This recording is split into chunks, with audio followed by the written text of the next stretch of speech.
आज हम शुरू करने जा रहे हैं अपना chapter number 1, that is your some basic concept of chemistry. बहुत ही अच्छा और बहुत ही बढ़िया चैप्टर है क्योंकि यहाँ पे आपको अपनी केमिस्ट्री के बारे में बेसिक नॉलेज मिल जाती है, ठीक है ना। तो अगर हम अपने बेसिक नॉलेज की बात करेंगे, एज द नेम सजेस्ट, देखो मैं आप लोगों को क्या बोलता हूँ, अगर आप लोगों को अगर अपना केमिस्ट्री का इंडेक्स याद है, ठीक है ना, आपको अगर याद है चैप्टर कौन कौन से है, आपको ऑलमोस्ट केमिस्ट्री समझ में वहीं से आनी शुरू हो जाएगी। क्योंकि अगर हम लोग देखो, क्योंकि आज एक बेसिक इंट्रोडक्शन है चैप्टर नंबर 1 का, तो अगर आप थोड़ा ध्यान दें अपने सिलेबस पे, जो कट गया है वो अलग बात है, पर अगर आप एक बार अपनी केमिस्ट्री की किताब पे ध्यान दें और उसका इंडेक्स पढ़ने की कोशिश करें, तो देखो आपके पास सबसे पहला चैप्टर कौन सा आता है बच्चे। सबसे पहला चैप्टर है आपके पास some basic concepts of chemistry, जो हम आज शुरू करने जा रहे हैं, ठीक है ना, कॉन्सेप्ट्स ऑफ केमिस्ट्री। आपके पास सेकेंड चैप्टर कौन सा है, सेकेंड चैप्टर है आपके पास स्ट्रक्चर ऑफ एन एटम, ठीक है ना। आपको अपना इंडेक्स याद होना चाहिए, तब जाके ही आपको केमिस्ट्री पढ़ने में मजा आएगा, क्योंकि चीज़ें रिलेट कर पाओगे, ठीक है ना। तीसरी चीज़ होती है आपके पास क्लासिफिकेशन ऑफ एलिमेंट्स, ठीक है ना, जो आपने देखा होगा, जिसमें आप लोग क्या करते हो, एलिमेंट्स के बारे में बात करते हो, ठीक है ना। चौथा चैप्टर आता है आपके पास केमिकल बॉन्डिंग, ठीक है। पांचवा चैप्टर आपके पास आता है स्टेट्स ऑफ मैटर। जिनके पास नई वाली बुक है, ठीक है ना, रेशनलाइजेशन वाली, उनके पास ये चैप्टर नहीं लिखा हुआ होगा, ठीक है ना। फिर आपके पास नेक्स्ट चैप्टर आता है थर्मोडायनेमिक्स, ठीक है। उसके बाद चैप्टर आता है आपके पास इक्विलिब्रियम। उसके बाद चैप्टर आता है बच्चे आपके पास रेडॉक्स। उसके बाद आता है आपके पास general concept of organic chemistry, general concepts of organic chemistry, जिसको आप प्यार से जीओसी भी बोलते हो, इसका मतलब होता है जनरल ऑर्गेनिक केमिस्ट्री, ठीक है, यही होती है जीओसी आपके पास। उसके बाद आपके पास आता है हाइड्रोकार्बन्स, और उसके बाद आते हैं आपके पास s block and p block, s and p block, अलग अलग चैप्टर है ये। अब मैंने क्यों बोला आप लोगों को कि अगर आप पहले चैप्टर से शुरुआत कर रहे हो तो आपको अपना पूरा दोनों बुक के सारे चैप्टर्स याद होने चाहिए, इसके पीछे एक कारण है। कारण ये है बच्चों, एक बात देखो, as the name suggest some basic concepts of chemistry. ये आपके पास वो टॉपिक है, ये आपके पास वो चीज़ है जहाँ पे आप केमिस्ट्री के बेसिक चीज़ों के बारे में बात करते हो। मतलब इस चैप्टर के अंदर आप लोग क्या करोगे, आप लोग किसी चीज़ की डिस्कवरी नहीं पढ़ोगे, यहाँ पे आप लोग सीखोगे केमिस्ट्री के अंदर यूनिट्स कौन कौन सी यूज़ करते हैं। केमिस्ट्री के अंदर ऐसा यूनिट अगर हम यूज़ करेंगे तो लीटर, मीटर, सेकेंड्स, ठीक है ना, केल्विन, ये सब इस्तेमाल करते हैं। तो कहाँ इस्तेमाल करते हैं, हमारे पास जो प्रीफिक्स होते हैं किलो, पीको, नैनो, माइक्रो, ये कहाँ पे इस्तेमाल करते हैं और किस तरीके से इस्तेमाल करते हैं। हमारे पास जो आपके पास यहाँ पे टेम्परेचर को कन्वर्ट करना केल्विन में, केल्विन से डिग्री सेल्सियस में, तो ये सब कन्वर्जन आप इसी चैप्टर में सीखते हो। कंसंट्रेशन शब्द जो आप सुनते हो उसके बारे में डीप नॉलेज आप इसी चैप्टर में सीखते हो। कंसंट्रेशन कैसे कैसे नाप सकते हैं वो आप इसी चैप्टर में सीखते हो, ठीक है ना। रिएक्शन को बैलेंस करके क्यों लिखना पड़ता है, बिना बैलेंस के लिखेंगे तो क्या होगा, आप इसी चैप्टर में सीखते हो। नंबर ऑफ मोल्स का जो कॉन्सेप्ट होता है, खास करके आईसीएसई बोर्ड में तो ये क्लास 10th में पढ़ा जाता है, पर आप लोग नंबर ऑफ मोल्स के बारे में इसके अंदर बहुत अच्छे से पढ़ते हो। तो बेसिकली केमिस्ट्री के जितने भी बेसिक टर्मिनोलॉजीज है या जो भी चीज़ें आपको इस्तेमाल में आने वाली है, वो सब आप लोग कहाँ पढ़ लेते हो बच्चे, चैप्टर नंबर 1 में पढ़ लेते हो। अब क्योंकि आप चैप्टर नंबर 1 पढ़ चुके होंगे, तो नेक्स्ट चैप्टर कौन सा है आपके पास, स्ट्रक्चर ऑफ एन एटम। किसके बारे में पढ़ते हो आप लोग, स्ट्रक्चर ऑफ एन एटम के बारे में पढ़ते हो। अब ये स्ट्रक्चर ऑफ एन एटम का मतलब क्या है, उसने बोला कि चलो ठीक है, तुमने केमिस्ट्री की शुरुआत कर ली है, तुम्हें केमिस्ट्री की बेसिक नॉलेज आ गई है। केमिस्ट्री में सबसे पहले सबसे छोटी चीज़ कौन सी थी, एटम। भाई आपके पास क्या बोला गया था, 10th में आपने डेफिनेशन क्या पढ़ी हुई है, मैटर को जब आप लोग एक इनडिस्टिंग्विशेबल पार्ट में डिवाइड करते हो, that particular part is known as atom. मतलब मैटर को जब आप एक छोटे हिस्से में तोड़ते हो, वो हिस्सा जो फर्दर नहीं तोड़ा जा सकता उसको एटम बोलते हैं। वो अलग बात है कि अब एटम से छोटी चीज़ें भी है, इलेक्ट्रॉन, प्रोटॉन, न्यूट्रॉन्स, पर हमारे पास जो सबसे छोटी चीज़ थी वो कौन थी, एटम। तो उसने बोला एटम के बारे में पूरी जानकारी होना हमें ज़रूरी है अगर हम केमिस्ट्री पढ़ रहे हैं। तो आप एटम के बारे में पूरी जानकारी लेते हो और एटम के बारे में जानते हो उसका मास, एटॉमिक नंबर, उसके आइसोटोप्स क्या होते हैं, आइसो इलेक्ट्रॉनिक स्पीशीज़ क्या होती है, किसने एटॉमिक मास बनाया था, किस तरीके से एटम का स्ट्रक्चर डिज़ाइन हुआ। सर जे थॉमसन के बारे में पढ़ोगे, नील बोर के बारे में पढ़ोगे, रदरफोर्ड के बारे में पढ़ोगे, तो ऐसे मल्टीपल साइंटिस्ट आएंगे आपके पास। चैडविक जी के बारे में पढ़ोगे, यूगन गोल्डस्टीन के बारे में पढ़ोगे, डी ब्रॉगली के बारे में पढ़ोगे, आइंस्टाइन जी बीच बीच में क्या योगदान देते हैं वो पढ़ोगे। तो बहुत सारी चीज़ें आएंगे यहाँ पर समझने लायक। आप किसी एटम का रेडियस कैसे निकाल सकते हो, इलेक्ट्रॉन की वेलोसिटी कैसे निकाल सकते हो, उसकी एनर्जी कैसे निकाल सकते हो, मतलब एटम के बारे में संपूर्ण जानकारी आपको ये चैप्टर दे देगा, जहां पे पहली बार आप वाकिफ होंगे किससे, इलेक्ट्रॉन, प्रोटॉन और न्यूट्रॉन से। समझ में आई बात यहां तक? अब जब आपने इलेक्ट्रॉन, प्रोटॉन, न्यूट्रॉन की जानकारी ले ली है, आपको एटम के बारे में पता लग गया है, तो क्या दुनिया में एटम एक प्रकार के होंगे? नहीं, एटम से तो भैया कितनी सारी चीजें बन चुकी होगी, और उसी को हम लोग नाम देते हैं किसका, एलिमेंट्स का, और उसी को जब आप क्या करते हो फिर क्लासीफाई करना शुरू करते हो। आपने बोला जब इतने सारे एटम और इतने सारे एलिमेंट बन के रेडी हो चुके हैं, तो क्यों ना इनको क्लासीफाई किया जाए, इनको सही ढंग से रखा जाए चीज़ों के अंदर। तो उसी चीज़ को जब आप अरेंज करके रखते हो, जिसमें आप लोग पढ़ोगे मॉडर्न पीरियोडिक टेबल, जिसके अंदर आप पढ़ोगे मेंडलीव की पीरियोडिक टेबल, जिसमें आप पढ़ोगे न्यूलैंड की टेबल, ऑक्टेव लॉ, तो वो सब चीज़ें किसके अंदर सिखाई जाती है, क्लासिफिकेशन ऑफ एलिमेंट्स के अंदर। इसी के अंदर आपको सारी नई प्रॉपर्टीज जो क्लास 11th के बच्चे को आनी चाहिए, that is your electronegativity, ionization enthalpy, electron gain enthalpy, ऐसे शब्दों से सबसे पहली बार आपकी मुलाकात इसी चैप्टर के अंदर होगी। अब जब आप एलिमेंट्स के बारे में पढ़ लोगे, तो एलिमेंट्स तो आपस में जुड़ भी सकते हैं, तो आपस में जुड़ने को बोलते हैं हम केमिकल बॉन्डिंग। केमिकल बॉन्डिंग का मतलब होता है किसी दो एटम का या दो से ज्यादा एटम का किसी फोर्स के जरिए आपस में जुड़ जाना। केमिकल बॉन्डिंग का मतलब क्या होता है, दो या दो से ज्यादा एटम का किसी फोर्स के जरिए आपस में जुड़ जाना। तो भाई जुड़ के जैसे पानी देख लो, H और O आपस में जुड़ता है तो क्या बनता है, H2O। कार्बन और हाइड्रोजन, 4 हाइड्रोजन और 1 कार्बन जुड़ के तो CH4 मीथेन गैस बन जाएगी। तो ऐसे ही चीजों के जुड़ने के बारे में जो चीज बात करती है वो कौन सी चैप्टर है, केमिकल बॉन्डिंग। अब चीजें जुड़ तो गई है, तो हो सकता है चीजें जुड़ के ज्यादा पास आ जाए, हो सकता है चीजें जुड़ के थोड़ा सा दूर हो जाए, और हो सकता है चीजें जुड़ के बहुत ज्यादा दूर हो जाए। तो बहुत ज्यादा दूर होगी तो बोलेंगे गैस, बहुत ज्यादा पास होगी तो लिक्विड, और बिल्कुल चिपकी हुई होगी तो सॉलिड। उसको बोलते हैं हम सामने वाली की स्टेट, सॉलिड, लिक्विड, गैस। इसलिए आप अगला चैप्टर पढ़ते हो कौन सा, स्टेट्स ऑफ मैटर, ठीक है ना, जिसमें आप लोगों के पास सिर्फ और सिर्फ लिक्विड और गैसेस के बारे में पढ़ाया गया है 11th के अंदर। क्लास 12th के अंदर सबसे पहला चैप्टर क्या होता है, सॉलिड स्टेट। क्यों? क्योंकि ये चैप्टर यहाँ पे अभी आधा छोड़ दिया जाता है, टू बी कंटिन्यूड हो जाता है। ये चैप्टर 12वीं में खत्म जाके होता है। तो आप 11वीं में सिर्फ और सिर्फ क्या पढ़ते हो, लिक्विड और गैस के बारे में पढ़ते हो, सॉलिड्स के बारे में क्लास 12th में पढ़ते हो, जो कि आपका क्लास 12th का पहला चैप्टर होता है। समझ में आई बात या नहीं आई? उसके बाद आप पढ़ते हो थर्मोडायनेमिक्स। थर्मोडायनेमिक्स और कुछ नहीं, यहाँ पे एनर्जी के लेन देन के बारे में पढ़ते हो। कोई चीज़ एंडोथर्मिक है, एक्सोथर्मिक है, हीट रिलीज कर रही है या हीट एब्जॉर्ब कर रही है, आपके पास यहाँ पे work done by the system है या work done on the system है, सारी के सारी रिलेटेड एनर्जी रिलेटेड बातें कहाँ करोगे आप, थर्मोडायनेमिक्स में। क्यों भाई, एनर्जी की जरूरत क्यों पड़ गई? तो भाई एटम से लेके बॉन्ड बना दिया, बॉन्ड बनने के बाद चीज़ें आपस में रिएक्ट ही तो करती है, तो उनके रिएक्ट करने पे आंसर में एनर्जी निकल रही है या एनर्जी चाहिए, वो कौन जवाब देगा? उसके बारे में थर्मोडायनेमिक्स आपके पास जवाब देती है।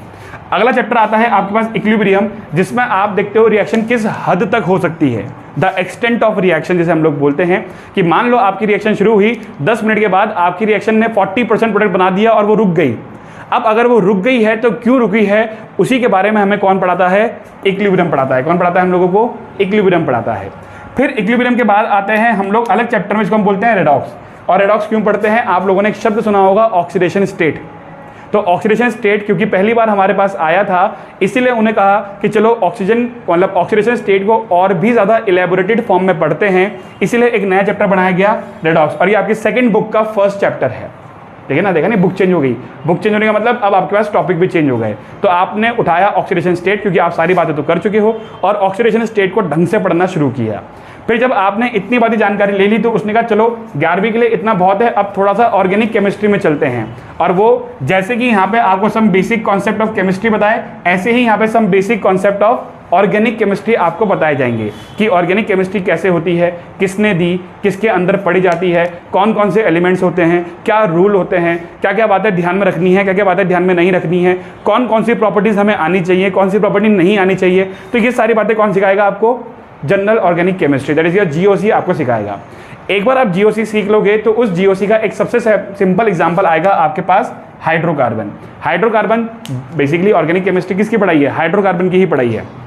तो वो हाइड्रोकार्बन के बारे में सारी बेसिक प्रॉपर्टीज पढ़ाने के बाद बोलेगा चलो अब इसको ढंग से पढ़ते हैं। तो अगला चैप्टर कौन सा आ गया आपके पास, हाइड्रोकार्बन आ गया। और हाइड्रोकार्बन को पढ़ने के बाद वो कहता है आपने चैप्टर नंबर 3 पढ़ा था, क्लासिफिकेशन ऑफ एलिमेंट्स, क्योंकि यहाँ पे आप पीरियोडिक टेबल के बारे में पढ़ ही चुके थे। पीरियोडिक टेबल में 4 ब्लॉक होते हैं, S block, p block, D block और एफ ब्लॉक। तो चलिए आपको एस ब्लॉक और पी ब्लॉक के बारे में अधिक जानकारी दी जाए, मतलब बेहतरीन लेवल पे पूरा का पूरा चैप्टर इस ब्लॉक के बारे में ही घोषित कर दूं। तो आपके पास 2 चैप्टर और आते हैं, एक एस ब्लॉक नाम से और एक पी ब्लॉक नाम से। और इस तरीके से आपकी पूरी की पूरी किताब क्या हो जाती है, ख़त्म हो जाती है। समझ में आई बात? तो तुम खुद बताओ, क्या इंडेक्स में ही पूरी की पूरी कहानी नहीं जुड़ी हुई चैप्टरों की? ऐसे ही हवा में चैप्टर नहीं आ रहे हैं, सारे चैप्टर एक दूसरे से इंटरलिंक्ड है। अगर आपने एक भी चीज़ छोड़ी तो आपको दूसरे चैप्टर को पढ़ने में मज़ा नहीं आएगा, समझ नहीं आएगा, ये नहीं कह रहा हूँ, मज़ा नहीं आएगा, क्योंकि जब बेसिक चीज़ें नहीं पता होंगी तो आप लोग खुद बताओ कैसे आप चीज़ को हासिल कर पाओगे कि हाँ ये तो मुझे समझ में आ गया। समझ में आई बात? तो हम लोग जो आज चैप्टर शुरू करने जा रहे हैं, that is your some basic concept of chemistry. Mostly स्कूलों में ये चैप्टर 5 से 7 नंबर का आता है, पर मेरी मानो तो ये 5 नंबर से ऊपर का चैप्टर नहीं है, क्योंकि इसके अंदर इतने ऐसे कोई क्वेश्चन नहीं हैं। साइंटिफिक नोटेशन, सिग्निफिकेंट फिगर, ये सब चीज़ें आती ज़रूर है, पर आपके पास टीचर इस टाइप के क्वेश्चनों को बहुत कम वेटेज में देते हैं। तो अगर आप ये क्वेश्चन अटेम्प्ट कर भी लोगे तो आपको इतने नंबर नहीं मिलेंगे। खासकर इस चैप्टर में जो आपको अपना बिल्ड करना है वो है कॉन्सेप्ट मोलैरिटी का, मोलैलिटी का, नॉर्मेलिटी का, साथ ही साथ मोल फ्रैक्शन का कॉन्सेप्ट, नंबर ऑफ मोल्स का कॉन्सेप्ट एंड स्टोइचियोमेट्रिक कोफिशिएंट। ठीक है ना? इन कॉन्सेप्ट्स के बारे में अगर आपने अपने आप को बिल्डअप कर लिया तो ये चैप्टर आपका बेहतरीन हो जाएगा और आपकी केमिस्ट्री भी बहुत अच्छी हो जाएगी। बाकी सब चीज़ें तो बेसिक बातें हैं जो आपके स्टार्टिंग में चलने वाली है। तो क्या हम ये चैप्टर शुरू करें? आपको पता लग गया हमारी केमिस्ट्री क्या है और कैसी है। तो चलिए भाई, अब जो चैप्टर हम लोग शुरू करने जा रहे हैं, that is your some basic concept of chemistry. देखते हैं इसके अंदर क्या क्या हमें जानकारी देखने को मिलेगी और क्या क्या बातें पता लगती है। देखो भाई, चैप्टर का नाम है हमारे पास some basic concepts of chemistry. ठीक है ना? क्या पढ़ने जा रहे हैं हम लोग? Some basic concepts of chemistry. अब वही वाली बात, चैप्टर को पढ़ने जा रहे हैं, हमने बोला ठीक है, पढ़े क्यों? भाई सबसे सिंपल लॉजिक बात आती है, किसी चीज़ को अगर आप पढ़ने जा रहे हो, आपने फिजिक्स पढ़ी होगी, आपने मैथ्स पढ़ी होगी, आपने कुछ भी पढ़ा होगा, हर चीज़ को लेके वही बच्चे क्या करते हैं, आर्ग्यू करते हैं। एक सिंपल सी बात है, मैथ्स में आप बोलोगे 10th क्लास में आप सोचते थे यार ट्रिग्नोमेट्री कहाँ काम आएगी, पर जितने भी सिविल इंजीनियर है उनसे पूछो ट्रिग्नोमेट्री कितने काम की है। ठीक है ना भाई? सिविल इंजीनियरिंग में क्या काम आता है? ट्रिग्नोमेट्री तो काम आती है आपके पास। आप लोग दूसरों की दूर की लंबाई, उसकी हाइट, उसका स्लांट हाइट, याद ना ट्रिग्नोमेट्री में एल होता था, स्लांट हाइट, तो ये सब कैसे निकालते हैं? With the help of trigonometry, sine theta, cos theta, tan theta. Similarly हमसे पूछा गया कि भैया आप केमिस्ट्री पढ़ाने जा रहे हो, आप भी अपनी केमिस्ट्री को लेके कोई बात बोलना चाहोगे? तो भाई बिल्कुल, हमारे पास जो केमिस्ट्री है वो एक ऐसी चीज़ है जो आपके दिनचर्या में सबसे इंपॉर्टेंट रोल प्ले करती है। अगर आपको लग रहा है कि केमिस्ट्री से दवाइयों तक सीमित है या किसी रिएक्शन तक सीमित है, तो आप अभी तो केमिस्ट्री के रियल वर्ल्ड में आए ही नहीं हो। हम जिस कमरे में बैठे हुए हैं, मान के चलो इस कमरे में भी केमिस्ट्री अवेलेबल है हमारे पास। सबसे छोटा एग्जांपल मैं देता हूँ, आप लोग जिस कुर्सी में बैठे हुए हो, ठीक है ना, हम लोग क्या समझे? Why chemistry, why to study chemistry. हम लोग केमिस्ट्री पढ़े क्यों? ठीक है ना? तो आपको आज आपकी बात का जवाब देता हूँ कि केमिस्ट्री पढ़ना क्यों ज़रूरी है। आप लोग जिस कुर्सी में बैठे हो, कुर्सी किस चीज़ की बनी हुई है? प्लास्टिक की। ठीक है ना? तो भाई पहली बात तो ये है, जो प्लास्टिक की आप बात कर रहे हो, ये प्लास्टिक और कुछ नहीं, किसकी देन है? केमिस्ट्री की देन है। किसकी देन है? केमिस्ट्री की। क्लास 12th में पॉलीमर चैप्टर में पढ़ लोगे आप लोग। ठीक है ना? आप लोगों ने एक चीज़ सुनी होगी जो आप बहुत कॉमनली दुकान में जाके मांगते हो, भैया पन्नी दे दो। पन्नी नहीं होता है, पॉलीथीन होता है। ठीक है ना? अब वो पॉलीथीन भी नहीं होता है, दैट इज पर्टिकुलरली पॉलीइथीन। क्या होता है वो? पॉलीइथीन होता है। हम जल्दीबाजी में बोलते हैं भैया पॉलीथीन दे दो, हिंदी में बोलते हैं पन्नी दे दो। तो बेसिकली पॉलीइथीन बेटा किसकी देन है? केमिस्ट्री की देन है। इसके बिना तो तुम्हारा गुजारा ही नहीं हो सकता। दुकान में एक टॉफ़ी भी लेके आओगे, गलती से 10 टॉफ़ी ले ली तो बोल दोगे भैया पन्नी में डाल दो। भैया ऐसे नहीं जेब में डाल लो, नहीं भैया पन्नी में डाल दो। क्यों? घर जाके वो पन्नी जमा करोगे एक थैले में। ठीक है ना? ये तो करते तुम लोग, फेंकोगे नहीं, घर जाके एक थैला बना होगा, उस थैले में सारी पन्नियाँ जमा होगी कि आगे काम आएंगी हमारे। ठीक है ना? तीसरी बात, आपके सामने ये स्विचेस लगे हुए हैं, ठीक है ना, जिससे ये लाइट जल रही है, सब कुछ जल रहा है, ये सब स्विचेस लगे हुए हैं। ये स्विचेस किस मटेरियल से बनते हैं? बेकेलाइट। कौन से मटेरियल से बनते हैं आपके पास? बेकेलाइट से। बेकेलाइट कौन सा मटेरियल है जो इन स्विचेस को बनाने के काम में आता है? अब आप सोचोगे भैया ये स्विचेस तो प्लास्टिक के हैं, आप बेकेलाइट क्यों बोल रहे हो? भाई साहब आपके पास जो ये बेकेलाइट होता है, इसकी जो लाइफ होती है वो बहुत अच्छी होती है। इस स्विचेस को आप लोग मान के चलो भाई ये स्विचेस कितने साल पुराने होंगे? इस घर के हिसाब से ये स्विचेस जो है 10 साल पुराने होंगे। अगर 10 साल से आप इसको खोल बंद किए जा रहे हो, इसका मैकेनिज्म ख़राब नहीं होता है, स्विच आपका ख़राब नहीं होता है अनटिल और अनलेस ये स्विच फूक जाए या आप इसमें बहुत तेज़ी से हिट कर दो। स्विच तभी ख़राब होते हैं या तो आप इस पर मारोगे तब, या अंदर से इसकी कॉइल फूक जाए तब, वरना ये स्विच कभी ख़राब नहीं होते। आ रही है बात समझ में? तो कि कौन सा मटेरियल है? बैकेलाइट। किसकी देन है? केमिस्ट्री की देन है। आ जाओ भाई और बताओ आप लोग, ये जो आप लोग वनस्पति घी सुना है? वनस्पति घी का नाम क्या होता है? ब्रांड नहीं होता, क्या होता है? हैं? पाम ऑयल होता है, बेकार दुकानदार है। हाँ, क्या होता है? डालडा, ठीक है ना। जिसको आप लोग हिंदी में डालडा बोलते हो, उसी को आप लोग क्या बोलते हो बेसिकली? वनस्पति घी। तो ये वनस्पति घी किसकी देन है? केमिस्ट्री की देन है। हाइड्रोकार्बन में पढ़ोगे आप लोग, ठीक है ना, जिसको हम लोग बोलते हैं सैचुरेटेड और अनसैचुरेटेड ऑयल्स में पढ़ेंगे आप लोग। तो ये वनस्पति घी जो है आपके पास क्या है? केमिस्ट्री की देन है, ठीक है ना। जो आजकल आप लोग इस मौसम में घेवर खा रहे होंगे, दुकान वाला क्या बोलता है? 2 घेवर है भैया, एक शुद्ध देसी घी का है और एक वनस्पति घी का है। जिसको नहीं पता होगा वो सोचता है वनस्पति घी है तो घी शायद लो क्वालिटी का घी होगा, तो वो कहता है वनस्पति घी वाला कर दो, सस्ते का सस्ता है। अब उसे क्या पता भाई, वो तो डालडा है, गले में चिपकेगा। आई बात समझ में नहीं आई? तो वनस्पति घी, तो ये किसका एग्जाम्पल है आपके पास? केमिस्ट्री का। उसने कहा लो भाई और बताओ, जितने भी दवाइयाँ आप लोग खा रहे हो, ड्रग्स जितने भी आप लोग लेते हो, वो सब क्या है आपके पास? केमिस्ट्री की देन है। भाई ड्रग्स में क्या क्या आ गया? आपने नाम सुना होगा एंटीबायोटिक, ठीक है ना। एंटीबायोटिक जो आपके बुखार वगैरह काम में आती है, ठीक है ना। आपकी होती है एंटी एलर्जिक, ठीक है ना, जो एलर्जी वगैरह काम में आती है, जिनको बेसिकली हम लोग क्या बोलते हैं? हिस्टामाइंस बोलते हैं, ठीक है ना। आपके पास एंटीपायरेटिक ड्रग्स, एंटीपायरेटिक ड्रग्स, ठीक है ना। एंटीपायरेटिक आपने सुना ही नहीं होगा, क्या सुना है? नहीं सुना? पैरासीटामोल सुनी है? जो बुखार की दवाई होती है उसको एंटीपायरेटिक कहते हैं, ठीक है ना। दैट मीन जो शरीर के तापमान को कंट्रोल करती है दवाइयाँ, वो दवाइयाँ होती है एंटीपायरेटिक ड्रग्स। आई बात समझ में? नहीं आई? कोई दिक्कत यहाँ पे? ऐसी आपके पास आती है डेटॉल वगैरह, जो बॉडी लोशंस वगैरह होते हैं, वो सब भी किसकी दवाइयाँ हैं? डिसइंफेक्टेंट्स जिन्हें हम बोलते हैं, ठीक है ना। वो सब चीज़ें किसके अंदर आती है? ड्रग्स के अंदर आती है। ये सब किसकी देन है? केमिस्ट्री की देन है, ठीक है ना। आपके पास एक एग्जाम्पल दिया हुआ है AZT, ठीक है ना। क्या नाम दिया हुआ है? क्या? AZT, अजीडोथाइमडीन। किसके लिए यूज़ होती है? एड्स के लिए यूज़ होती है। ये दवाई किसके लिए यूज़ होती है आपके पास? एड्स के ट्रीटमेंट के लिए यूज़ होती है। सिस्प्लैटिन, नाम सुना होगा इसका, ठीक है ना। किसके ट्रीटमेंट में काम आती है? कैंसर के ट्रीटमेंट में काम आती है, ठीक है ना। तुम जो बोलोगे उस चीज़ के अंदर मैं केमिस्ट्री घुसा सकता हूँ इस टाइम पे। हाँ, सिस्प्लैटिन और टेक्सोल दोनों काम आती है।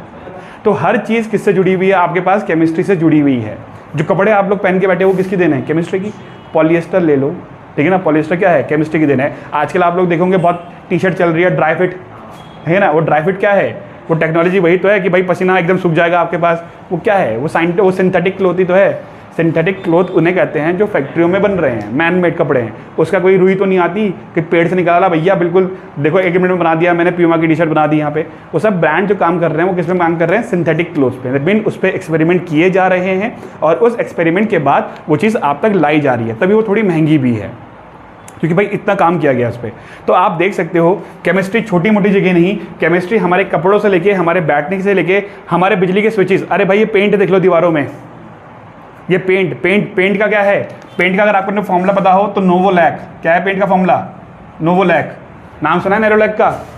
तो नोवोलैक साइंटिफिक नेम है आपके पेंट का। जो पेंट का बेस होता है जिससे पेंट बनना तैयार होता है, वो कौन सा आपके पास चीज़ है? नोवोलैक है। आई बात समझ में? ठीक है ना। आप लोग पढ़ोगे ब्यूना एस, ब्यूना एन, रबड़ जो चप्पलें आप पहनते हो, केमिस्ट्री की देन है। जो गाड़ी के टायर है, केमिस्ट्री की देन है। और कौन सी चीज़ बताऊँ भाई केमिस्ट्री की देन? तो इतनी सारी चीज़ें जब आपके सामने आ गई है, जिसके बारे में अभी आप बात कर रहे थे, एक चीज़ देखी होगी, गाड़ियाँ महंगी हो रही है, थार की गाड़ी में स्टीरियो नहीं आ रहा है, सेमीकंडक्टर चिप की क्या बोल रही है, शॉर्टेज हो रही है। तो सेमीकंडक्टर भी क्या चीज़ आती है? केमिस्ट्री के पास ही तो है भाई। सेमीकंडक्टर्स में जब आप देखोगे सिलिकॉन, जर्मेनियम, ये सब चीज़ें इस्तेमाल करोगे तो ये भी तो हिस्सा है सेमीकंडक्टर का। आ रही है बात समझ में? नहीं आ रही है?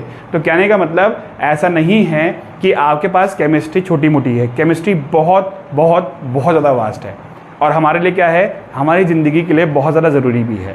एक जगह आप लोग पढ़ोगे ये चीज़, ठीक है ना। अगर आप अच्छी किताबें वगैरह पढ़ोगे तो अच्छी किताबों में यही बात लिखी हुई है, खास करके 11th को छोड़ के जब आप हायर क्लासेस में जाओगे तब जाके आपको एक बात पता लगेगी कि केमिस्ट्री अलग नहीं है, फिजिक्स भी अलग नहीं है और आपके मैथ्स भी अलग नहीं है। ये तीनों चीज़ें इंटरलिंक्ड है। फिजिक्स के बिना केमिस्ट्री नहीं हो पाएगी, केमिस्ट्री के बिना फिजिक्स नहीं हो पाएगी, और मैथमेटिक्स के बिना ये दोनों नहीं हो पाएंगे।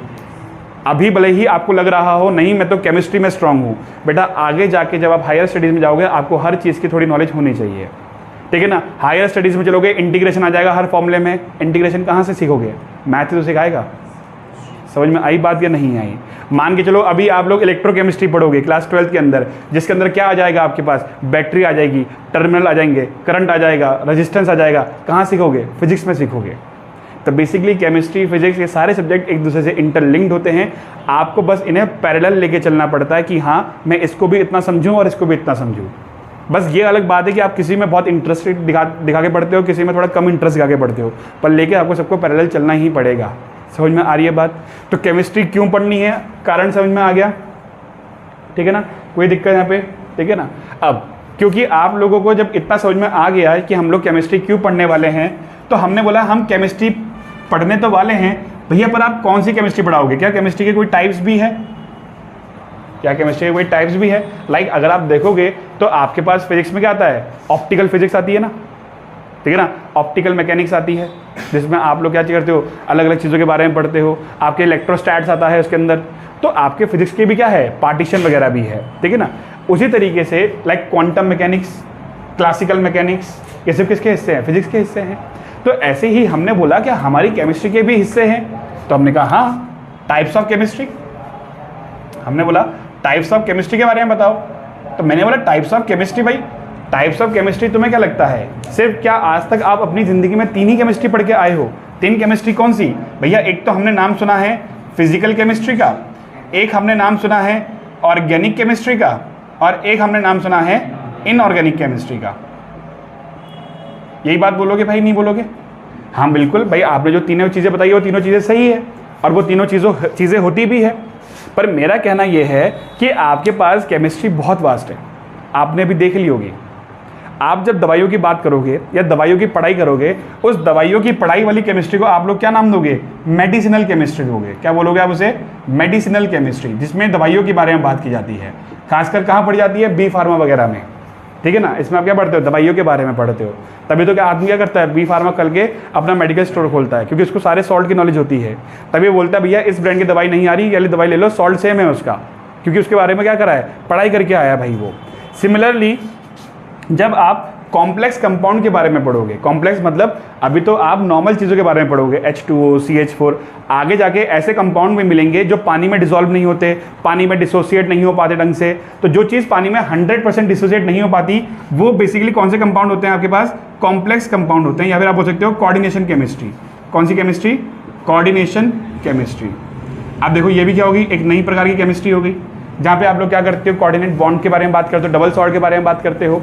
हमने कहा ये तो छोड़ो, आप में से जितने भी बायो वाले बच्चे हैं उनका नाम सुना होगा बायो केमिस्ट्री, जिसका नाम होता है बायो मॉलिक्यूल्स पढ़ते हो, carbohydrate, vitamin, nucleic acids, proteins, ठीक है ना। तो ये सब किसका हिस्सा है, बायो केमिस्ट्री का। बायो केमिस्ट्री देखो नाम में लिखा हुआ है, बायो मतलब बायोलॉजी से रिलेटेड, बायोलॉजी का मतलब क्या होता है, लाइफ, लिविंग, ठीक है ना। और केमिस्ट्री का मतलब क्या हो गया आपके पास, साइंस, केमिकल रिएक्शंस। तो मतलब बायो में इस्तेमाल होनी वो केमिकल रिएक्शन जिनके बारे में आप पढ़ते हो वो बायो केमिस्ट्री का हिस्सा है। तो भाई ऐसे तो हम लिखते चले जाएंगे और हमारे टॉपिक खत्म नहीं होगा। हमारी 11वीं में हमें 12वीं में भी हमें सिर्फ 3 टॉपिक पढ़ने हैं। एक पढ़ना है हमें फिजिकल केमिस्ट्री, एक पढ़ना है हमें ऑर्गेनिक केमिस्ट्री, और एक पढ़ना है हमें इनऑर्गेनिक केमिस्ट्री।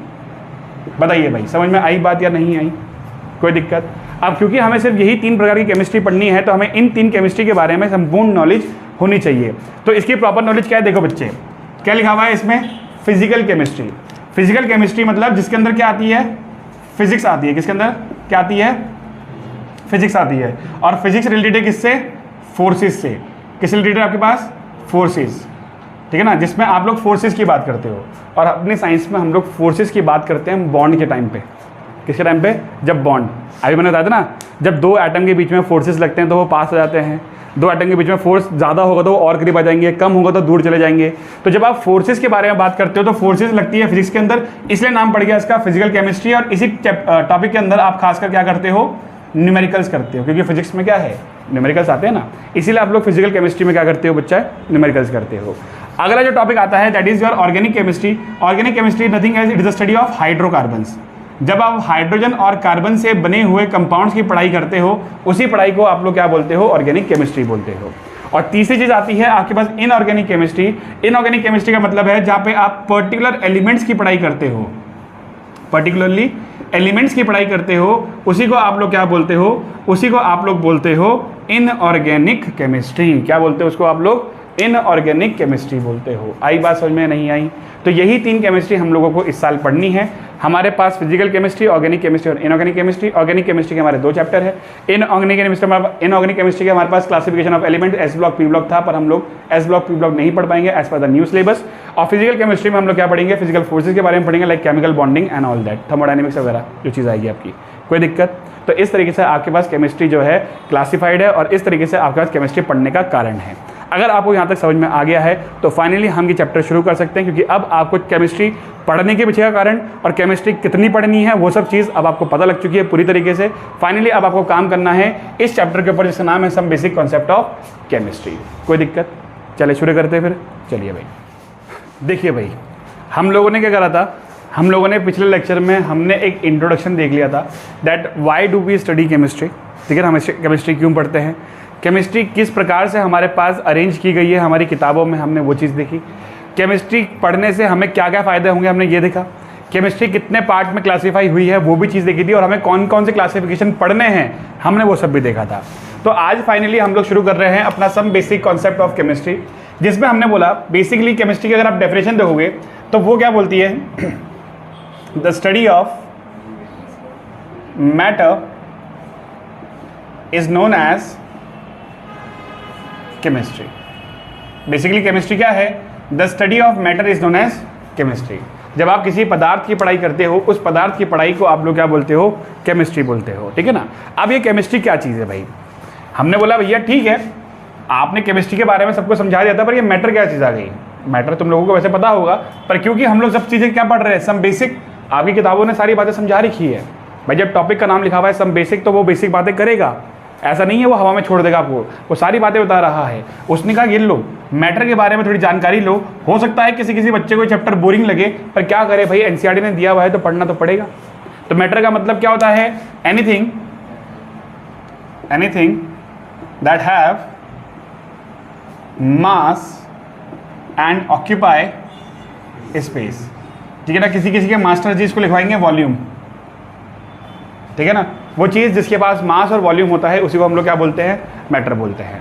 अब एक बात बताओ, क्लास 10th के अंदर तुम लोगों ने इतनी बात तो पढ़ ली होगी कि जॉन डल्टन जी ने हमें बताया था कि मैटर को अगर आप तोड़ोगे तो तोड़ते एक आप लोग इंडिविजुअल पार्टिकल पे पहुंच जाओगे, जिसको हम लोग क्या बोलते हैं? एटम बोलते हैं। क्या बोलते हैं? एटम बोलते हैं। तो क्या मैं ये नहीं बोल सकता अगर भैया आप मैटर की पढ़ाई कर रहे हो तो मैटर के अंदर तो एटम है, तो इनडायरेक्टली आप किसकी पढ़ाई करने वाले हो? एटम की पढ़ाई करने वाले हो। तो यहीं से हमारे पास एक नई डेफिनेशन बन गई और हमने बोल दिया द स्टडी ऑफ एटम। भाई एटम से क्या बन जाएगा? मॉलिक्यूल, और मॉलिक्यूल से क्या बन सकता है? कंपाउंड। ठीक है ना। बेसिकली मॉलिक्यूल कंपाउंड का ही रूप होता है। The study of atom, molecule और compound is known as chemistry. तो देखो थोड़ी सी हमारी डेफिनेशन में एक सुंदरता आई। कहा हम पहले मैटर तक सीमित थे, अब मैटर के बाद शब्दों का इस्तेमाल हो रहा है, एटम, मॉलिक्यूल, कंपाउंड। तो इन्हीं की पढ़ाई को हम लोग क्या बोलते हैं बच्चे? इन्हीं की पढ़ाई को हम लोग बोलते हैं आपके पास केमिस्ट्री। समझ में आई बात? तो उसने कहा ठीक है, क्यों ना पहले मैटर को थोड़ा सा अच्छे से क्लासीफाई किया जाए। हमने कहा बेशक मैटर को हम लोग अच्छे से क्लासीफाई करने की कोशिश करते हैं। तो हमने जब मैटर को क्लासीफाई करने की कोशिश करी तो हम लोगों को क्या पता लगा? देखो भाई, हम लोगों को ये पता लगा कि भैया मैटर की डेफिनेशन तो आपने लिखवा दी थी। मैटर क्या होता है हमारे पास? Anything that have mass and occupy space is known as matter. पर हमारे पास इस दुनिया में जो मैटर को क्लासीफाई किया गया है वो 5 हिस्सों में क्लासीफाई किया गया है।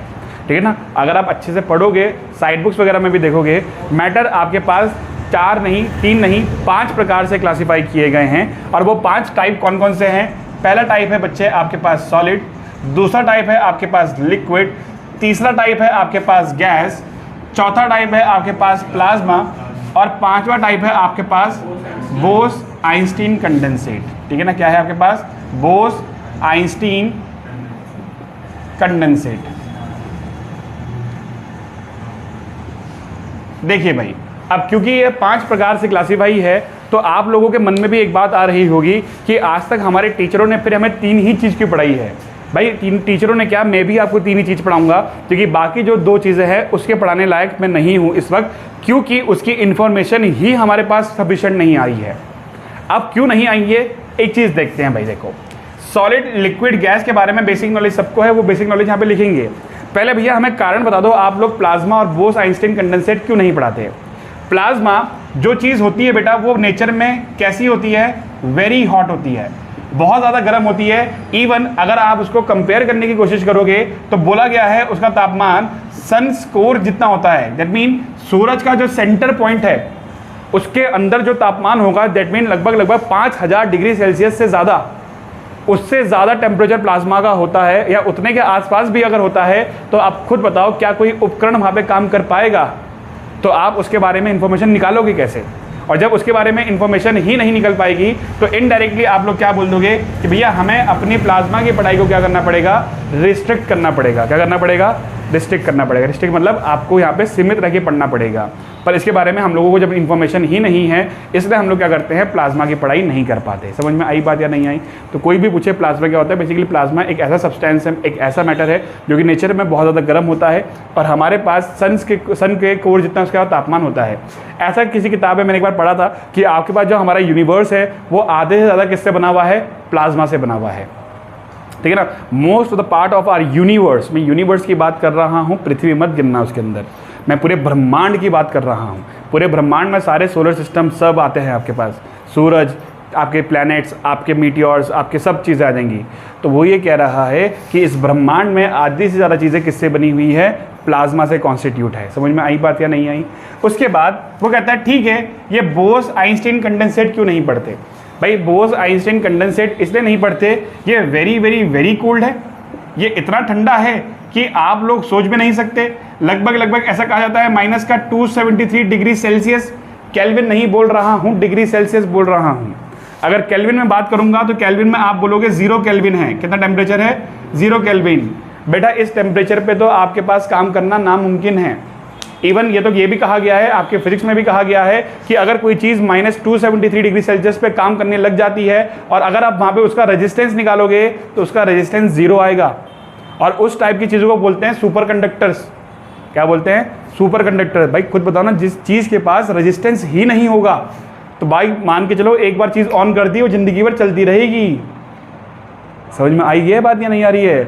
इसको बेसिकली आप जब पढ़ोगे, परपेचुअल मशीन इसे बोलते हैं हम लोग। इसे परपेचुअल मशीन का मतलब क्या होता है? एक बार आपने चालू कर दी वो अपने आप लगातार जिंदगी भर चलती रहेगी। पर ऐसा पॉसिबल नहीं है, क्योंकि इस तापमान पे पहुंचना ही महाभारत है। इस चीज़ को हम पढ़ेंगे कैसे भैया? तो इसीलिए आपके पास बोस आइंस्टीन कंडेंसेट के बारे में नहीं पढ़ते। 2 साइंटिस्टों का योगदान था इसके अंदर, एक आपके पास एल्बर्ट आइंस्टीन हो गया और दूसरे हो गए सत्यजीत बोस। तो इन दोनों के नाम पे ही क्या बना है आपके पास? बोस आइंस्टीन कंडेंसेट बन के आया है। पर इन चीज़ों के बारे में हम लोगों को नहीं पढ़ना है, क्योंकि इनकी पढ़ाई हम लोगों के बस की बात नहीं है, क्योंकि हमारे पास इंफॉर्मेशन ही सफिशिएंट यहाँ पे अवेलेबल नहीं है। आ रही है बात? समझ में नहीं आ रही है? सो हमारा बेसिक टॉपिक क्या बन गया? That we have to study about solid, liquid and gas. तो वापस से चलते हैं अपने बेसिक टॉपिक पे और उसके बारे में पढ़ते हैं। तो अगर हम बात करते हैं सॉलिड, लिक्विड, गैस की, तो हम लोग फटाफट से उस चीज़ को कवर करते हुए देखते हैं। सॉलिड का मतलब क्या होता है बच्चे? सॉलिड में हमारे पास क्या होते हैं? पार्टिकल्स टाइटली पैक्ड होते हैं। कैसे होते हैं पार्टिकल्स? टाइटली पैक्ड होते हैं। जो चीज़ आपने क्लास 10th में पढ़ी थी उसी चीज़ से समझोगे तो ज़्यादा बढ़िया है। पार्टिकल्स अगर टाइटली पैक्ड होते हैं तो क्या आप इसको ऐसे बनाते थे कि देखो भैया पार्टिकल बिल्कुल चिपके पड़े हैं, तो इसी चिपकने को हम बोलते हैं कि हमारे पार्टिकल्स कैसे है? टाइटली पैक्ड है। दूसरी बात, ये लोग नेचर में कैसे होते हैं? रिजिड एंड हार्ड होते हैं। कैसे होते हैं ये नेचर में? रिजिड एंड हार्ड होते हैं। समझ में आ रही है बात? मतलब जिसे बोलते हैं रिजिड मतलब होता है ठोस। ठीक है, ये चीज़ कैसी है? ठोस। जैसे ये है, ये रिजिड है आपके पास नेचर में, ठोस है आपके पास। तीसरी चीज़ भैया, हमारे पास इनके अंदर स्पेस कैसी है? बिल्कुल खास नहीं है। ठीक है ना?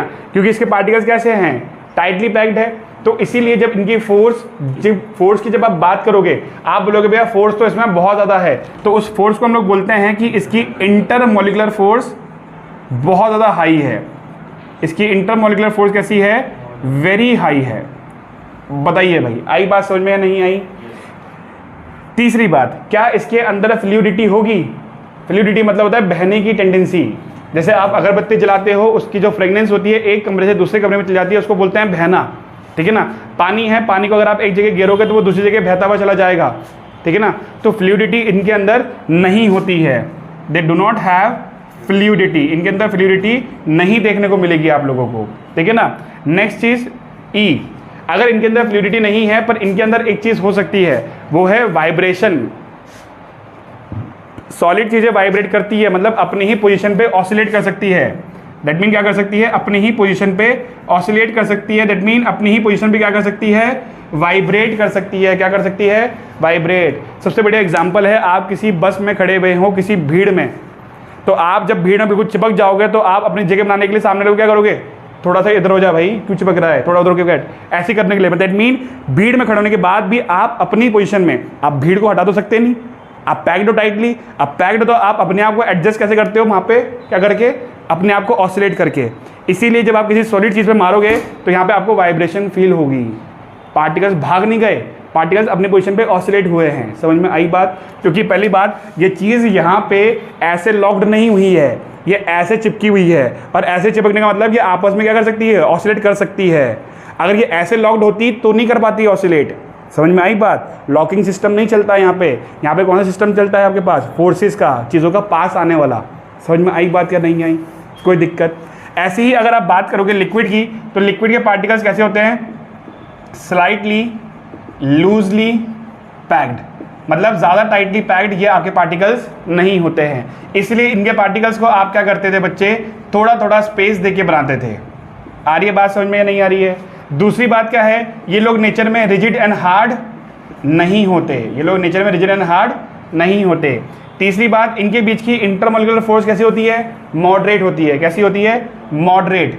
तो इनकी फोर्स कैसी है बच्चे, मॉडरेट इंटरमोलिकुलर फोर्स। तभी ये लोग क्या करते हैं, लिक्विड फॉर्म में पाए जाते हैं, मतलब ना ज़्यादा चिपके हुए हैं ना ही ज़्यादा दूर है। अगर आप बात करोगे भैया फ्लूइडिटी की, बिल्कुल इनके अंदर बहने की टेंडेंसी तो होती ही होती है, ठीक है ना। नेक्स्ट आपके पास ऑसिलेशन, बिल्कुल ये भी अपनी पोजीशन पे ऑसिलेट कर सकते हैं। पानी में पत्थर फेंकते हो तो तरंगे बनती है, ऐसे गोल गोल गोल गोल गोल, देखा है ना। तो जब आप पत्थर फेंकते हो तो वो गोल गोल क्या है, पानी की वाइब्रेशन ही तो है। आई बात समझ में या नहीं आई। सिमिलरली अगर आप गैस की बात करोगे तो भैया आपके पास सिंपल सी बात है कि तो लूजली पैक्ड होते हैं, ठीक है ना। अगर लूजली पैक्ड है तो पहली बात तो मुझे पैक्ड बोलना भी नहीं चाहिए इस चीज़ को, ये तो बिल्कुल लूज होते हैं आपके पास नेचर में। अगर ये लूज होते हैं तो ये देखो पार्टिकल्स इसके इस तरीके से फैले हुए हैं, कोई मेल नहीं है, कोई चीज़ कहाँ पर है कोई चीज़ कहाँ पर है। आई बात समझ में। साथ ही साथ नेचर में रिजिड और हार्ड नहीं होते, रिजिड एंड हार्ड नेचर में नहीं होते। अगर हम बात करेंगे इनके इंटरमोलिकुलर फोर्स की, तो इनके इंटरमोलिकुलर फोर्स कैसी होती है, सबसे ज़्यादा वीक होती है। क्या होती है, सबसे ज़्यादा वीक होती है। अगर हम बात करेंगे फ्लूइडिटी की, भैया बिल्कुल होती है। याद करने का तरीका, 3 इडियट्स का गाना, बहती हवा सा था वो, याद है या नहीं है। क्या बोला उसने, बहती हवा सा था वो। हवा क्या है, गैस का पार्टिकल है, और हवा क्या हो रही है, बह रही है। तो इसका मतलब हवा के अंदर फ्लूइडिटी होती है। क्या चीज़, हाँ कंप्रेस के भी लाते हैं, चलो कोई बात नहीं, ठीक है ना। ABCDE, ऑसिलेट बिल्कुल कर सकती है। ऑसिलेट भाई गैस के पार्टिकल्स के बाद सबसे ज़्यादा काइनेटिक एनर्जी होती है, तभी तो इधर उधर मंडरा रहा है वो अपना। पढ़ा ना 10वीं में, अगरबत्ती की खुशबू दूर तक क्यों जाती है, क्योंकि वो गर्माहट से जाती है। खाना गर्म होगा तो खुशबू दूर तक जाएगी, खाना ठंडा हो जाएगा तो खुशबू नहीं जाएगी, क्योंकि गर्म होने पे गैसेस के पार्टिकल्स सबसे ज़्यादा ऑसिलेट करते हैं, भागते फिरते हैं। तो इसका मतलब इनके अंदर ऑसिलेशन भी होता है। आ रही है बात समझ में या नहीं आ रही है, कोई दिक्कत। अब एक पॉइंट और, जैसे हमारा तक्ष कह रहा था भाई कि आप लोग क्या कर सकते हो भैया, कंप्रेसिबिलिटी। क्या आप सॉलिड को कंप्रेस कर सकते हो, मैं कह रहा हूँ ये लो भैया मारकर कंप्रेस कर दो। कंप्रेस नहीं करोगे तोड़ोगे, तोड़ने की बात नहीं कर रही है, कंप्रेस करने की बात चल रही है। समझ में आई बात, तोड़ने में और कंप्रेस करने में फ़र्क है।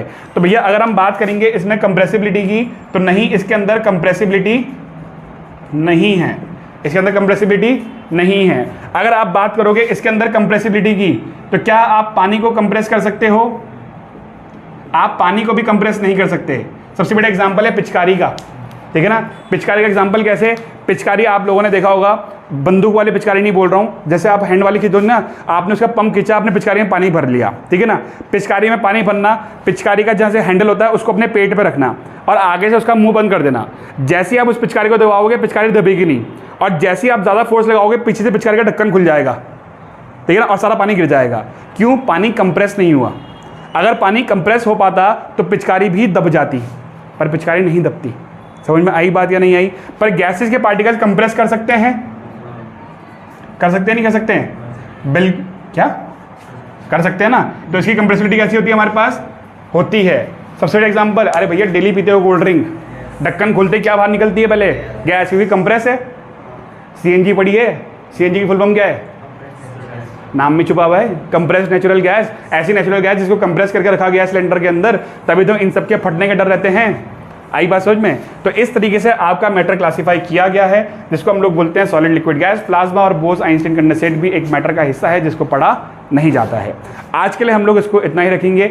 अगली क्लास में हम लोग क्या करेंगे, इसको मॉलिक्यूल एलिमेंट्स के रूप में डिफाइन करेंगे। दैट मीन मैक्रोस्कोपिक लेवल पे जाके पढ़ेंगे, जिसके अंदर आप एलिमेंट्स, कंपाउंड्स के बारे में जानकारी लोगे, ठीक है ना। उसमें आप सीखोगे कौन सा एलिमेंट कैसे बनता है, कितने एटम जुड़ने चाहिए, क्या होना चाहिए, इन सब की इंफॉर्मेशन आपको मिलेगी। तो इसीलिए आज जो आपको पढ़ाया गया है, अगर आप इसको इतना रिवाइज कर लोगे तो आपके पास एक बेसिक बनना स्टार्ट हो जाएगा।